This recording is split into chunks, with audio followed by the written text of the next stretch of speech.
This is one that I know is going to be hard for me to do without becoming quite emotional.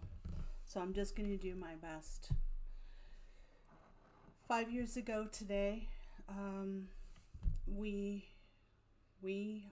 Canada, I guess, other countries had already started, went into lockdown because of this pandemic called COVID.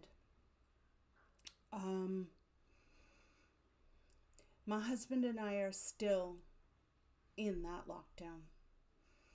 We haven't had the flu, we haven't had a cold, we haven't had COVID, not once, because we're still masking and we're still vaccinating and we're still isolating. And it has been some of the hardest 5 years of our lives. But we know we're doing the right thing. And if you're watching this, you're probably doing the right thing too. 5 years ago today, plus one day, I burst into tears when talking to Bo, asking, how long do you think this is going to go on? What's this going to be like? What's going to happen? I didn't know. I thought maybe the whole world was going to die. I just didn't know. But what I was most afraid of was what was going to happen if the veneer of civility in our culture was washed away, if the veneer of civility was removed. You see, I was raised by some pretty awful hippies, back to the lands types, many of whom lived in very, very rural, extremely rural settings, off the grid, completely off the grid. And therefore I saw, and I was the victim of what happens when people can do what they want and they're not worried about repercussions, because there's no social fabric, there's no legal fabric, there's no cultural fabric to monitor them. The veneer of civility is gone. And what they do is fucking awful. They're violent, they're cruel, they rape, they murder. Yes, I know this. Yes, I know this. I've been through this. This is why I am disabled. They did this to my body. This is what human beings are capable of when they're not being monitored, when they don't feel that they need to abide by the rules of their own society, when they don't feel that they need to mask who and what they really are, but instead do what they really want to do. And my terror 1 year and 1 day ago was of that happening because of this pandemic. I thought perhaps that what would happen was that so many people would die, that our infrastructure would fail and people would be able to do what they want. Anybody who's read any post-apocalyptic novels or I guess seen any post-apocalyptic movies knows what I'm talking about, what people speculate would happen. I was afraid that what had happened to me on these hippie communes and back to the land settlements off the grid would happen in a much larger scope. And here's the thing, that's exactly what's happening. If you're disabled, if you're chronically ill, if you give a shit about anybody but yourself, and you look around and you see what's happening while we're 5 years now into an ongoing global pandemic, and how people are being abandoned to die and suffer in it, you know that what I feared is coming true.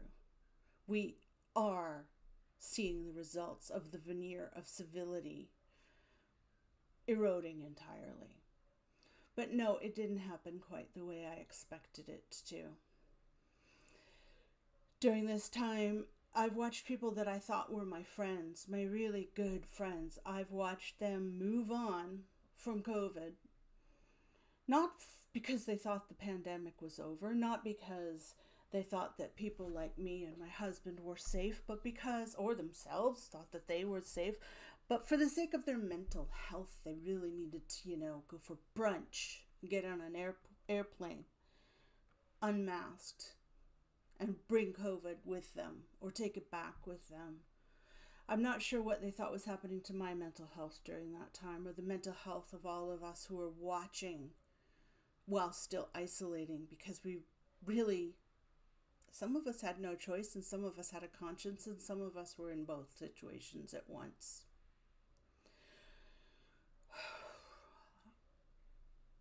So for a while we were all in this together. We were all in lockdown together. We were baking together. We were trying new hobbies together. We were doing things online for the first time together. We were talking about what it was like and how hard it was to be isolated, but somehow yet together. And then we had this amazing burst of optimism when the vaccines arrived, and we were all in these huge lineups waiting for the phone call or the email that said it was our turn to get our vaccine, and then our second vaccine, and then we could get back out into the world. And oh my God, what a beautiful thing. And we did do that, and we were in that joy together of returning to the world to an extent. And we were all in it together, and it was terrifying, and it was also kind of beautiful the way we all pitched in together. But then, after that burst of optimism, Omicron came. And I was sitting around waiting. I just assumed, oh, okay, so we're all going to go in lockdown again. Probably we'll only need to do it for a few weeks. So my husband and I just thought, okay, well, let's see. We'll wait. We'll wait until lockdown hits, and then we'll go into lockdown, and we'll get through this. We've gotten through it once before, and we'll get through it again. And then we waited, and we waited, but it didn't happen. At some point in December of, what was it by now, 2021, we realized it was up to us, that the government this time wasn't going to help us, wasn't going to tell us what the right thing to do was. And so he and I said, well, obviously we have to go back into lockdown because there's a new variant and our vaccines aren't working against this variant. So we just went down into lockdown, and we thought, well, okay, the government's going to catch up, of course, because they've done it before. We trusted at the time. We still trusted. But no, it didn't happen. I was shocked. I was horrified. I was confused. Bonnie Henry, I always forget what her official title here is in British Columbia, but she kind of oversees our health system here in British Columbia, and is known to be one of the worst on the COVID issue. She literally said something like, if you feel that you must isolate because of this new variant known as Omicron, why don't you do it after the holidays? Because it's really important for your mental health that you go and do the holidays, by which of course she meant Christmas. I believe Hanukkah had already passed. And I just thought, what is she doing? What is she doing? And then I watched everyone do it. They all went and celebrated, and everybody got sick, and we had immediately thereafter the biggest spike of COVID we have had to date. If you look at any graph, it was huge, and people did die. And people got sick and never got better, are still sick. And people got sick in such a way that maybe they thought they were better, and then 5 months later they just dropped dead from a fucking heart attack, or got pneumonia, or the kid ended up in the hospital. But everything was fine, just fine.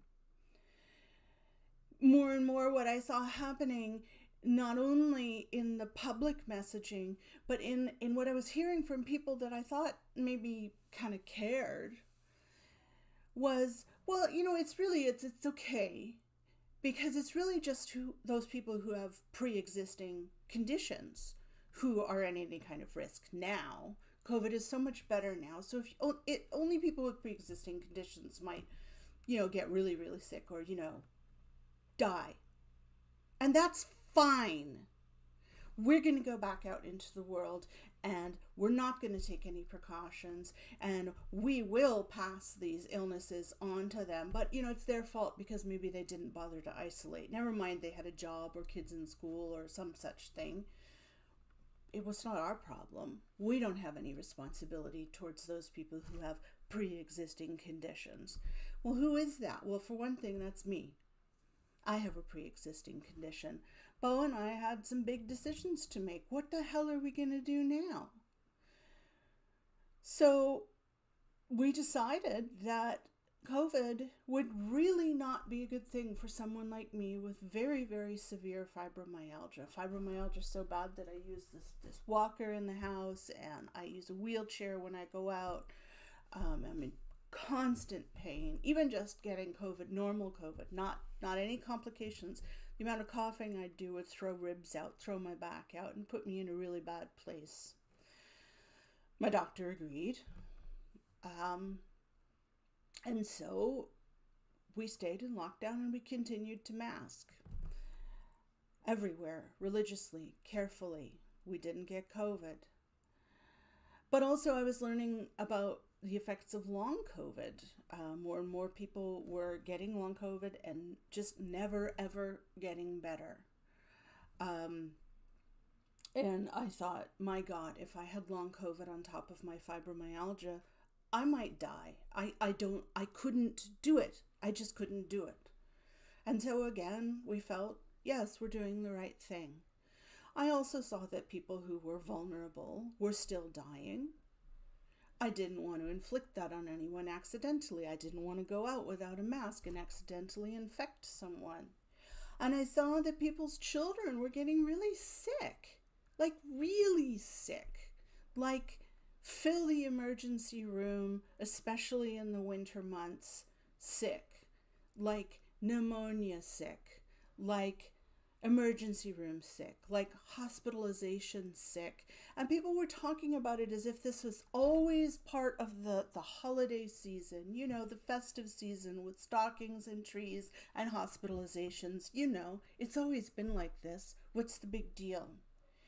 And I thought, good fucking God, I don't want to do this to anyone. Yeah, I'm keeping myself safe. My first reason for deciding that for myself to continue to mask, to continue to vaccinate, to continue to isolate, to continue to require people who come into my home to mask, was that I didn't want to make anyone else sick.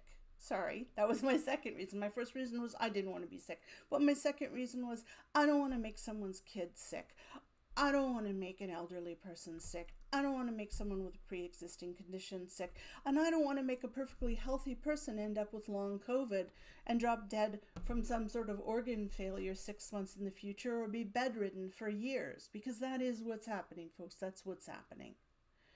And so my husband and I, very much a mutual decision, continued to be COVID safe. But what we watched is everyone around us stop. And I don't just mean the general population.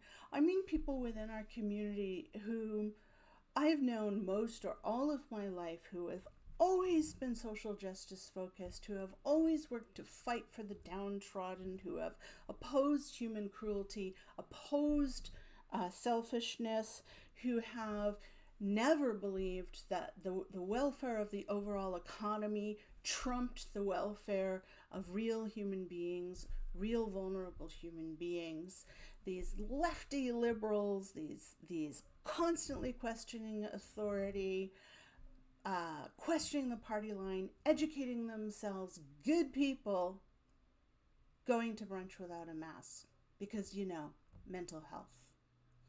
Or, well, the government says it's okay. Since when did these people ever just take for granted what the government said? Never. But now, when it was convenient, now when they didn't want to know, when they really wanted their fucking brunch at the expense of people like me and many, many, many others, including their own fucking children, they believed the government. And they shut their ears, they shut their eyes, and they just went out, breathed in the poisonous air, and got sick over and over and over and over again. And guess what? We didn't. Not with COVID anyway, which is another story. We'll get to that. And the thing is, the science is available. As I say, these are people who have prided themselves. They built their identities around educating themselves about what's really going on in the world and fighting for those who are being silenced.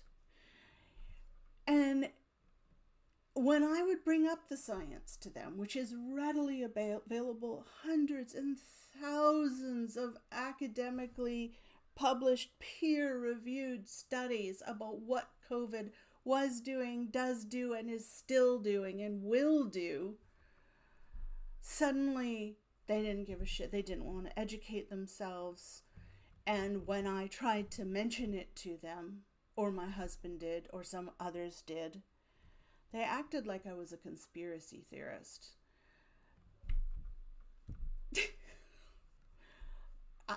If you're watching this, you probably know how maddening that feels. And I could kind of not be upset with people who had never really made a point of trying to see the news behind the news, trying to find out if there was any information they weren't getting, trying to see how whatever issue that was in the news was affecting the downtrodden, affecting the people with less power. I could forgive those people for kind of taking at face value what we were being told about COVID. That it was okay. It was just the sniffles now, just the sniffles. And when really, let's be honest, it was they wanted the economy to get going again. That's what was really going on. But now I sound like a conspiracy theorist, right?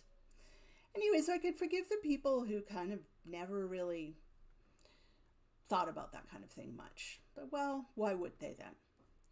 But my friends, the community I grew up in my whole life, the left, the socially aware, those who considered themselves to have a strong moral fiber, I can't forgive them. They are no longer my friends, and guess what? They haven't even noticed yet. They don't even know we're not friends anymore because they're out there doing their goddamn lives while I'm here inside trying to stay alive and trying to keep my husband alive. And that is going to become something I talk about in a few minutes. It's been an extremely, extremely unwelcome education. I did not want to know this about my world. I did not want to know this about my supposed friends. I'd already lost most of my friends when I first became disabled. But I'd rebuilt, and I thought, well, now I have real friends. Yes, some and the ones that I'd grown up with who stuck with me through disability. I thought, all right, now I know who the good people are. All right. And here I am. They don't even know they're not my friends anymore. I think back on how, all of us remember when the world was in lockdown and there would be people who would flout the rules and go partying in tight, small spaces, and none of them wearing masks and spreading COVID willy-nilly because they wanted to have a good time. And everybody who saw that on the news, because it was newsworthy at the time, they were very angry, they were very upset, they were disturbed by this. That's how I feel watching the world move on. That's how I have felt for the last, 3 or 4 years now? You want to talk about mental health? It hasn't been a pretty thing to witness. So, yeah, the veneer of civility is dropped. It's gone. It's gone. The economy is doing well, except is it? We'll get to that in a bit. Everyone gets to go back to the office, have parties, date, go on their important holidays, guzzling gas in the air because mental health. And those of us who are vulnerable, well, we can just hurry up and die already. We're inconvenient. Those with pre-existing conditions, those who now have a pre-existing condition called long COVID, those who have organ damage because of COVID, well, we're all garbage. And we can just go to hell or die or just hide in our homes. Just don't get in the way. Don't be a bother. Don't show us what's really going on. And all my friends went along with it. My former friends. But they haven't noticed it. And so, who did notice it? Me. People like me. The disabilities community was right from the very start saying, oh my God, people, this is serious. This is going to create more disabled people. Pay attention, listen, be careful. Well, what do we matter? Disabled people are meant to be silenced. We're meant to be silent. We're inconvenient. We might be a little ugly, not nice to look at. Our mobility aids are kind of icky. So shut the fuck up and die already, disabled people. COVID's over. It's just the sniffles, except for you guys, and you guys don't matter. So we're the ones who noticed. We slowly started forming communities online, having social gatherings online, having religious services online, because we're all over the world. We're not next door to each other, although amazingly, actually, my next door neighbor is quite COVID conscious, which is just bizarre happenstance. So, we were starting to form communities online. And through all of this, Bo, my husband, got sick. And I mean really, really sick. Not with COVID. No, it was no bug that he caught. We were masking. The first thing we knew was that he had anemia, and it was bad, and it got worse and worse. They thought, well, he just needs to eat meat again, because he had stopped eating meat a long time ago. And he tried, didn't enjoy it much. He found it quite disgusting, but he tried and it did nothing. So they thought, okay, he must have an ulcer. So they started, doing some things you would do for an ulcer. Nothing was working because, an ulcer would cause internal bleeding, and the internal bleeding could cause anemia. And he just kept getting sicker.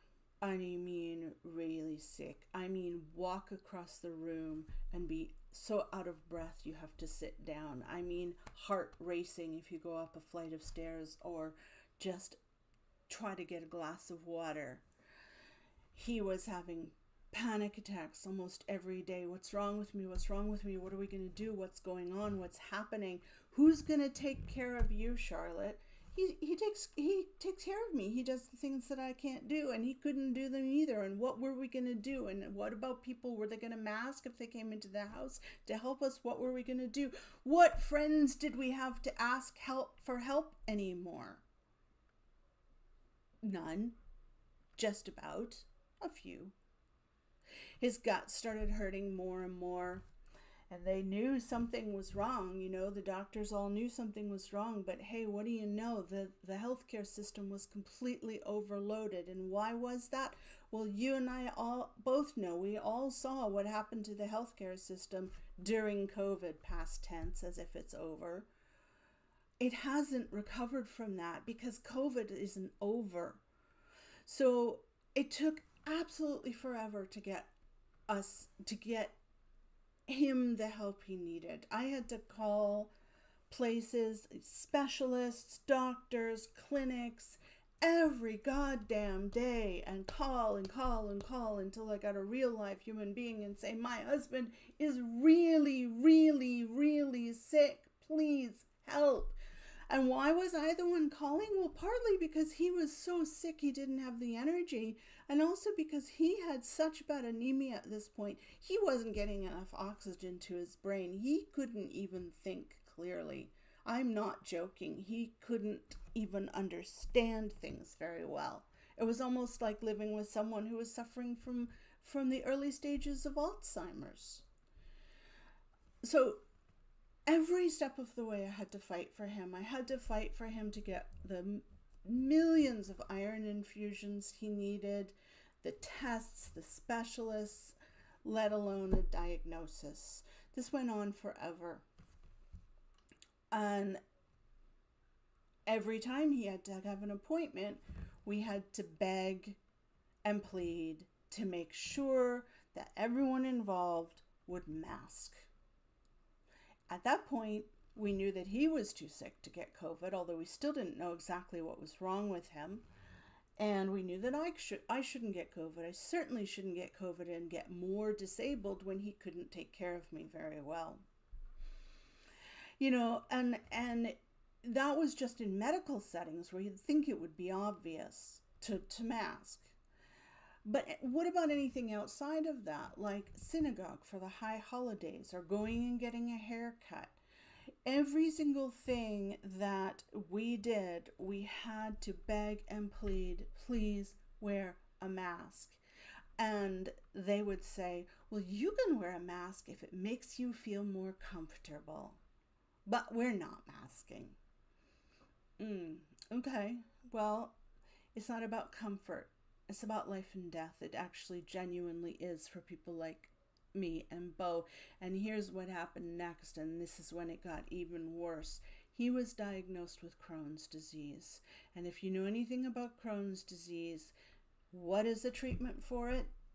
Immunosuppressants. Immunosuppressants.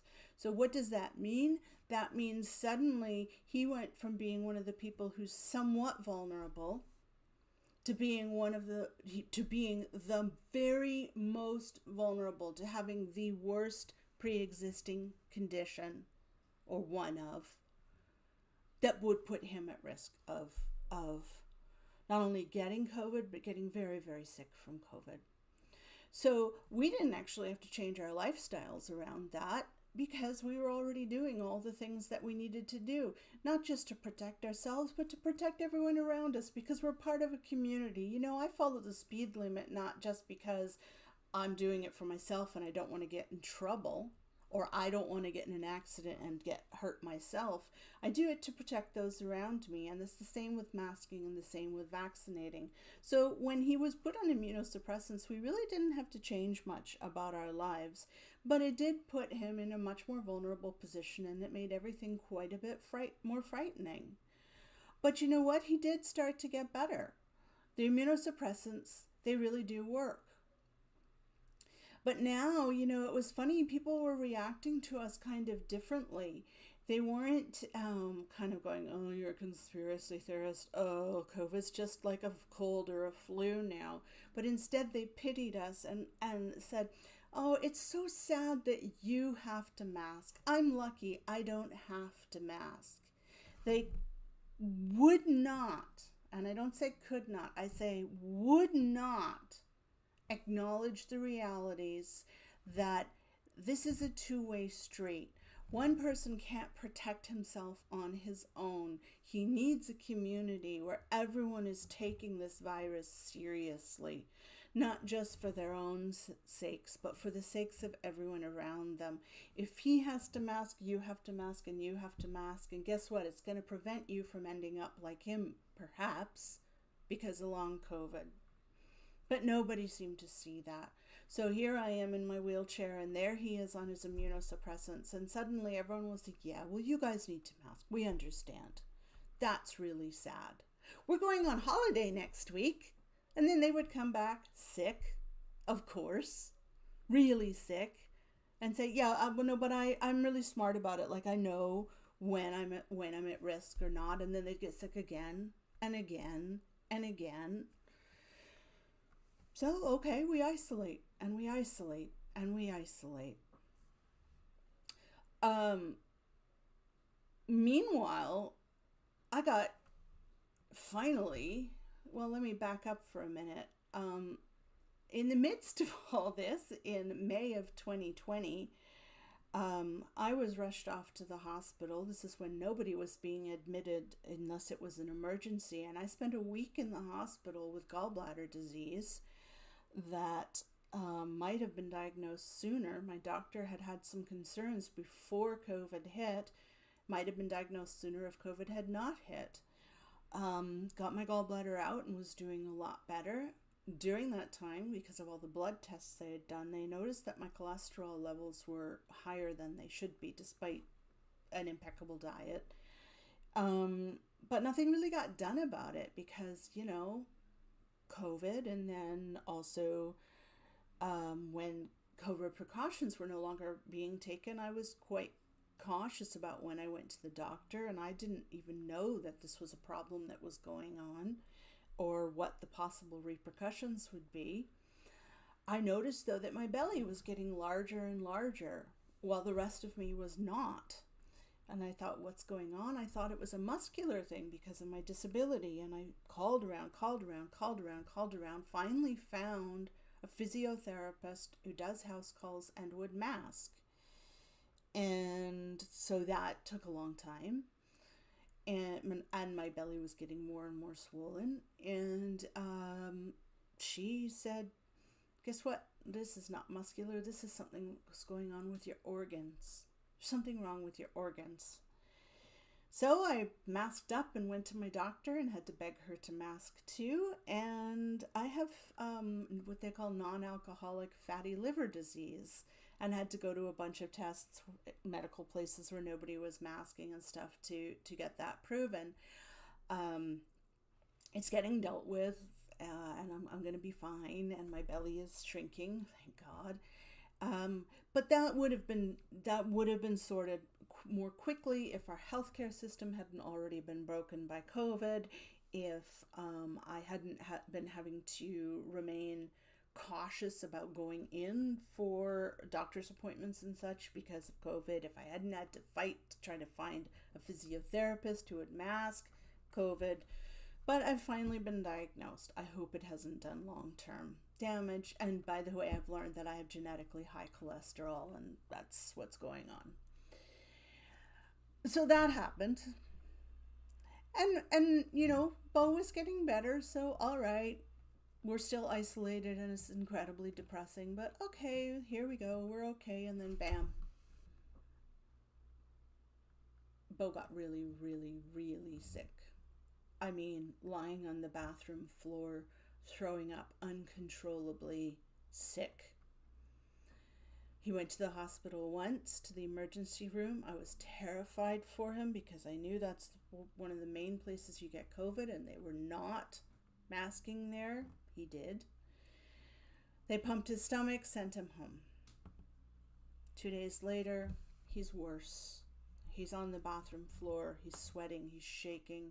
I'm calling 911 over and over again, but the healthcare system is stretched so fucking thin that they're refusing to come. I'm begging, please come get my husband. He's dying on the bathroom floor. And they're saying, well, is he still breathing? So I'm sobbing and begging, calling them back. And finally, Bo's on the bathroom floor saying, I'm blacking out. I keep blacking out. I tell them that, and then bam, they're there. Fire truck, ambulance, all at once. They're all coming barreling up. I've told them over and over again on the phone, you have to mask in the proper masks. Those are N95 masks, the ones that don't let air in on all the sides. Because he can't mask because he's puking all over the bathroom floor and he's on immunosuppressants. You need to be masked properly. They come up the stairs, they're wearing saggy baggy masks with air coming in and out all over the place. So there I am, all 5'4", crippled me, standing in the doorway, sobbing, tears running down my masked face, saying, do not come in my nightgown, I might add, because this was about 2 o'clock in the morning, saying you cannot come in until you put on N95 masks. They were furious with me. They did do it, but they were furious with me. And they were so furious that they went off to the bathroom, ministered to him, walked him out. He couldn't speak. He could barely move, right past me, and said nothing to me. They didn't tell me where he was going. They didn't ask me to come along. They didn't tell me what to expect. They didn't ask if there was anyone here who could take care of me because they knew I was disabled. They just left me because goddamn that bitch wanted us to mask with an immunosuppressed man who's dying on the bathroom floor. But he got to the hospital. I was so scared. I was so scared. I was scared for his life. I was scared for my life. How am I going to feed myself? How am I going to eat? How am I going to get dressed? What am I going to do? And I was scared he was going to get COVID in the hospital or something else. Fortunately, we could afford to hire people to come here at great expense to help me out for the entire month that he was in the hospital. I had to beg them to masks. I had one woman come in here and sit down at the table and go, I'm hungry, and whip off her mask and start eating. She's a nurse. She was a nurse. So there he was in the hospital wearing a mask 24/7 with a stomach pump going up his nose and down into his stomach, tucked up underneath the mask. No guarantee that anyone there would mask. Now, unlike in a lot of other places in North America, a lot of people were masked, if not all that well, but not enough, not consistently, and not with very good masks. But it's better than some places. So there he was. He couldn't eat. He couldn't drink. He had tubes coming out of him everywhere. They had to put a line, PICC line I think it's called, straight through here, straight into his heart to put nutrition into him because he was starving. They gave him, they had to stable, sorry, I'm pausing because this was, I can't tell you how awful this all was. They gave him very, very serious surgery, a scar like this. And they knew he was immunosuppressed. They knew how weak he was. And they put someone in the same hospital room with him. He didn't know who the guy was, but he noticed on the door, Bo noticed on the door, a sign telling the people who came in, the workers who came in, to put on full masks and the, what do you call those, paper overall things and everything. He says, what's going on? I said, oh, he has COVID. But they hadn't told him. The only reason he was wearing a mask is because he chose to. They didn't tell him to mask. They didn't tell him to be careful because this guy was in there. And they certainly didn't think of putting the guy in a room to himself or a room somewhere else with someone who wasn't such high risk. Fortunately, it turns out the guy did not have COVID. But this is how they're behaving in the hospitals. Now, during all this time when I'm home alone, and he's terrified in the hospital, and I'm terrified for him at home, and I can't take care of myself, who offered help? Who got in touch and said, look, what do you need? I can tell you right now, it was not my supposed friends. It was exclusively my COVID safe groups online. The people I knew online who were remaining COVID safe themselves because they understand the risk of what's really going on. And they did come and they did help me. They brought me the kind of masks that Bo needed. They brought me some food. They helped me clean up and stuff, some. But my supposed friends, nothing, except a lot of like huggy emojis and tearful emojis online on Facebook over and over again while they went out unmasked, doing their own thing, feeling badly for us and not understanding the role they were playing in why we were so damn vulnerable in the first fucking place and why the healthcare system was letting them down as much as it was. Finally, though, Bo came home weak, exhausted, lost 30 pounds, zero muscles at all. Just sticks. And he's getting there. He's still on immunosuppressants. His iron levels have dropped again, which means he has another ulcer in his guts. He's bleeding again. We don't know what's going to happen from here. We're scared as hell. We hear that there's a proper vaccine coming up for COVID, one that will actually prevent us from getting COVID at all, kind of like the measles vaccine works. We'll believe it when we see it. Trump has won in the States. One of the things he's putting the kibosh on is medical research, and I don't know if it has yet affected COVID vaccine research, but I'm sure it will very soon. So God knows if and when a vaccine will ever arrive. Fortunately, there are tests going on in countries outside of America. But here's the thing, Trump won and immediately started gutting his government and destroying Ukraine and destroying Western alliances. And all my supposed friends are shocked. Oh my God, how can humans care so little about others? So I'm laughing.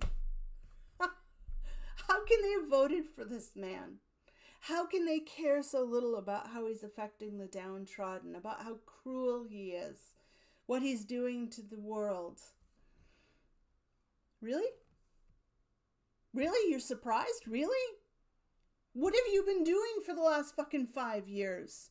If not the same fucking thing.